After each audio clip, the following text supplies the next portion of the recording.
ছোটোর থেকে জামাত করে এলছি, এখনও জামাত কিয়ামত পর্যন্ত জামাত থাকবে।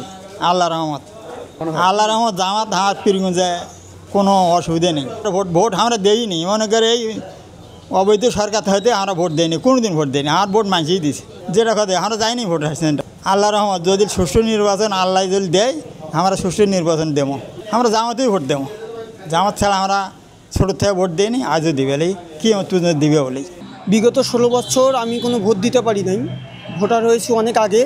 দুইবারে ভোট দেওয়ার আগেই ভোট মানে অলরেডি ব্যালট বাক্স স্বৈরাচারী আওয়ামী লীগ সরকারের লোকজন দিয়ে দিছে।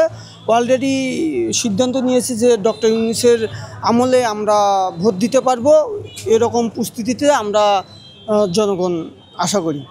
পীরগঞ্জ আসলে রাজনীতির একটা গুরুত্বপূর্ণ জায়গা। এখানে আবু সাইদের এলাকা, পাশাপাশি পীরগঞ্জের মাটি মানুষের নেতা জননন্দিত জনাব সাইফুল ইসলাম ভাইয়ের অনেক জনপ্রিয়তা আছে, কারণ উনি রংপুর জেলা বিএনপির সম্মানিত আহ্বায়ক, পীরগঞ্জ 6 আসনের এমপি মনোনীত পদপ্রার্থী এবং তারেক রহমানের বিশ্বস্ত আস্থাভাজন। এই রকম লোক পীরগঞ্জে আজ পর্যন্ত আমরা সাধারণ জনগণ দেখি নাই।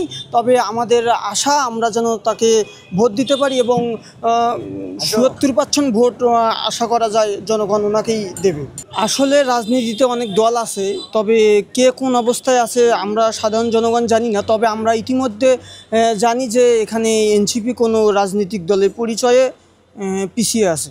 এখন রাজনীতিতে অভিজ্ঞতা লাগে, সেই অভিজ্ঞতা অনুযায়ী বিএনপি অনেক দূরে এগিয়ে, কারণ বিএনপি রাষ্ট্রীয় ক্ষমতায় বারবার এসেছে। এই জন্য সাধারণ জনগণ জানি যে বিএনপি যদি বিএনপিকেই চায় আর কি, যেহেতু তারা সংসদে নির্বাচনী আসন থেকে ভালো কিছু করতে পারবে। আগামী নির্বাচনে আমরা তারেক রহমানকে চাই। এখন আমরা তো সাধারণত আমরা তো অত জানি না, তবে ভালোই ছিলাম, তখনও ভালো ছিলাম, আশা করি এখনও ভালোই থাকবো মনে হয়।